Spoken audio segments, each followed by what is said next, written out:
Praise the Lord. Mathai എഴുതിയ സുവിശേഷം 24 അധ്യായം.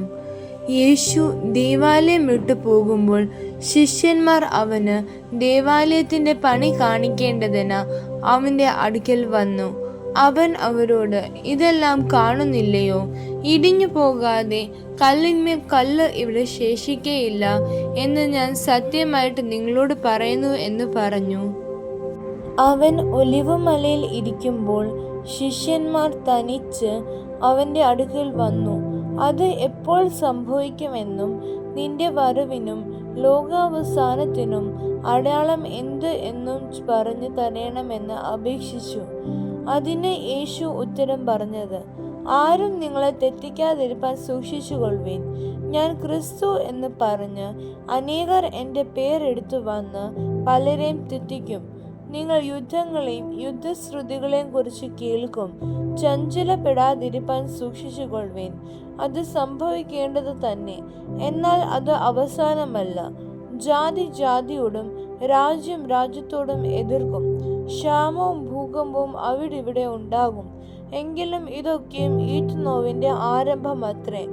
അന്ന് അവർ നിങ്ങളെ ഉപദ്രവത്തിന് ഏൽപ്പിക്കുകയും കൊല്ലുകയും ചെയ്യും. എന്റെ നാമം നിമിത്തം സകല ജാതികളും നിങ്ങളെ പകയ്ക്കും. പലരും ഇടറി അന്യോന്യം ഏൽപ്പിച്ചു കൊടുക്കുകയും അന്യോന്യം പകയ്ക്കുകയും ചെയ്യും. കള്ളപ്രവാചകന്മാർ പലരും വന്ന് അനേകരെ തെറ്റിക്കും. അധർമ്മം പെരുകുന്നത് കൊണ്ട് അനേകരുടെ സ്നേഹം തണുത്തു പോകും. എന്നാൽ അവസാനത്തോളം സഹിച്ചു നിൽക്കുന്നവൻ രക്ഷിക്കപ്പെടും. രാജ്യത്തിന്റെ ഈ സുവിശേഷം സകല ജാതികൾക്കും സാക്ഷ്യമായി ഭൂലോകത്തിലൊക്കെയും പ്രസംഗിക്കപ്പെടും. അപ്പോൾ അവസാനം വരും. എന്നാൽ ദാനിയേൽ പ്രവാചകൻ മുഖാന്തരം അരുളി ചെയ്തതുപോലെ ശൂന്യമാക്കുന്ന മ്ലേച്ഛത വിശുദ്ധ സ്ഥലത്തിൽ നിൽക്കുന്നത് നിങ്ങൾ കാണുമ്പോൾ വായിക്കുന്നവൻ ചിന്തിച്ചു കൊള്ളട്ടെ. അന്ന് യഹൂദയിലുള്ളവർ മലകളിലേക്ക് ഓടിപ്പോകട്ടെ. വീട്ടിന്മേൽ ഇരിക്കുന്നവൻ വീട്ടിലുള്ളത് എടുക്കേണ്ടതെന്ന് ഇറങ്ങരുത്. വയലിൽ ഉള്ളവൻ വസ്ത്രം എടുപ്പാൻ മടങ്ങി പോകരുത്. ആ കാലത്ത് ഗർഭിണികൾക്കും മുല കുടിക്കുന്നവർക്കും അയ്യോ കഷ്ടം. എന്നാൽ നിങ്ങളുടെ ഓടിപ്പോക്ക് ശീതകാലത്തോ ശബ്ബത്തിലോ സംഭവിക്കാതിരിക്കാൻ പ്രാർത്ഥിപ്പിൻ. ലോകാരംഭം മുതൽ ഇന്ന് വരെ സംഭവിച്ചിട്ടില്ലാത്തതും ഇനിമേൽ സംഭവിക്കാത്തതുമായ വലിയ കഷ്ടം അന്ന് ഉണ്ടാകും. ആ നാളുകൾ ചുരുങ്ങാതിരുന്നാൽ ഒരു ജഡവും രക്ഷിക്കപ്പെടുകയില്ല. വൃദ്ധന്മാർ നിമിത്തമോ ആ നാളുകൾ ചുരുങ്ങും.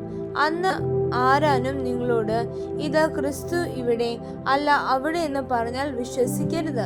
കള്ള ക്രിസ്തുക്കളും കള്ള പ്രവാചകന്മാരും എഴുന്നേറ്റ് കഴിയുമെങ്കിൽ വൃദ്ധന്മാരെയും തെറ്റിപ്പാനായി വലിയ അടയാളങ്ങളും അത്ഭുതങ്ങളും കാണിക്കും.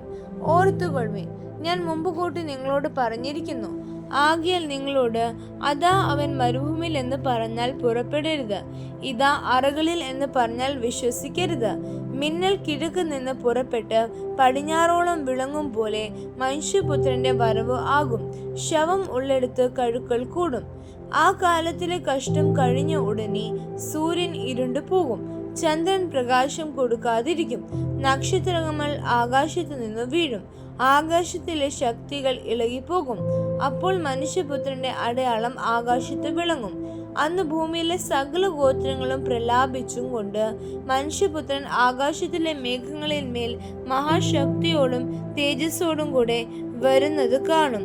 അവൻ തന്റെ ദൂതന്മാരെ മഹാകാഹളധ്വനിയോടും കൂടെ അയക്കും.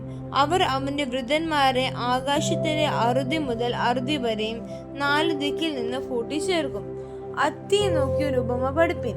അതിന്റെ കൊമ്പ് ഇളതായി ഇല തളിർക്കുമ്പോൾ വേനൽ അടുത്തു എന്ന് നിങ്ങൾ അറിയുന്നുവല്ലോ. അങ്ങനെ നിങ്ങൾ ഇതൊക്കെയും കാണുമ്പോൾ അവൻ അടുക്കി വാതിൽക്കൽ തന്നെ ആയിരിക്കുന്നു എന്ന് അറിഞ്ഞുകൊള്ളുവേൻ. ഇതൊക്കെയും സംഭവിക്കുവോളും ഈ തലമുറ ഒഴിഞ്ഞു പോകുകയില്ല എന്ന് ഞാൻ സത്യമായിട്ട് നിങ്ങളോട് പറയുന്നു. ആകാശവും ഭൂമിയും ഒഴിഞ്ഞു പോകും, എൻ്റെ വചനങ്ങളോ ഒഴിഞ്ഞു പോകുകയില്ല. ആ നാളും നാഴികയും സംബന്ധിച്ചു എൻ്റെ പിതാവ് മാത്രമല്ലാതെ ആരും സ്വർഗത്തിലെ ദൂതന്മാരും പുത്രനും കൂടെ അറിയുന്നില്ല.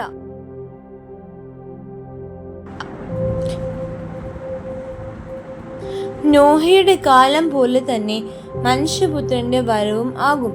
ജലപ്രളയത്തിന് മുമ്പുള്ള കാലത്ത് നോഹ പെട്ടകത്തിൽ കയറിയ നാൾ വരെ അവർ തിന്നും കുടിച്ചും വിവാഹം കഴിച്ചും വിവാഹത്തിന് കൊടുത്തും പോന്നു. ജലപ്രളയം വന്ന് എല്ലാവരെയും നീക്കിക്കളയുവോളം അവർ അറിഞ്ഞതുമില്ല. മനുഷ്യപുത്രന്റെ വരവും അങ്ങനെ തന്നെ ആകും. അന്ന് 2 പേർ വയലിൽ ഇരിക്കും. ഒരുത്തനെ കൈക്കൊള്ളും, മറ്റവനെ ഉപേക്ഷിക്കും. 2 പേർ ഒരു തിരികല്ലിൽ പൊടിച്ചുകൊണ്ടിരിക്കും. ഒരുത്തിയെ കൈക്കൊള്ളും, മറ്റവളെ ഉപേക്ഷിക്കും. നിങ്ങളുടെ കർത്താവ് ഏതു ദിവസത്തിൽ വരുന്നു എന്ന് നിങ്ങൾ അറിയാതെ കൊണ്ട് ഉണർന്നിരിപ്പീൻ. കള്ളൻ വരുന്ന യാമം ഇന്നതെന്ന് വീട്ടുടയവൻ അറിഞ്ഞു എങ്കിൽ അവൻ ഉണർന്നിരിക്കുകയും തൻ്റെ വീട് തുറക്കുവാൻ സമ്മതിക്കാതിരിക്കുകയും ചെയ്യും എന്ന് അറിയുന്നുവല്ലോ. അങ്ങനെ നിങ്ങൾ നനയ്ക്കാത്ത നാഴികയിൽ മനുഷ്യപുത്രൻ വരുന്നത് കൊണ്ട് നിങ്ങളും ഒരുങ്ങിയിരിപ്പീൻ. എന്നാൽ യജമാനൻ തന്റെ വീട്ടുകാർക്ക് തത്സമയത്ത് ഭക്ഷണം കൊടുക്കേണ്ടതിന് അവരുടെ മേൽ ആക്കി വെച്ച വിശ്വസ്തനും ബുദ്ധിമാനുമായ ദാസൻ ആർ? യജമാനൻ വരുമ്പോൾ അങ്ങനെ ചെയ്തു കാണുന്ന ദാസൻ ഭാഗ്യവാൻ. അവൻ അങ്ങനെ തനിക്കുള്ള സകലത്തിന്മേലും യജമാനൻ ആക്കി വയ്ക്കും എന്ന് ഞാൻ സത്യമായിട്ട് നിങ്ങളോട് പറയുന്നു. എന്നാൽ അവൻ ദുഷ്ടദാസനായി യജമാനൻ വരുവാൻ താമസിക്കുന്നെന്ന് ഹൃദയം കൊണ്ട് പറഞ്ഞ് കൂട്ടുദാസന്മാരെ അടിപ്പാനും കുടിയാന്മാരോടുകൂടി തിന്നു കുടിപ്പാനും തുടങ്ങിയാൽ ആ ദാസൻ നിരൂപിക്കാത്ത നാളിലും അറിയാത്ത നാഴികയിലും യജമാനൻ വന്ന് അവനെ ദണ്ഡിപ്പിച്ച് അവന് കപടഭക്തിക്കാരോടുകൂടെ പങ്കു കൽപ്പിക്കും. അവിടെ കരച്ചിലും പല്ലുകടിയും ഉണ്ടാകും. ആമേൻ.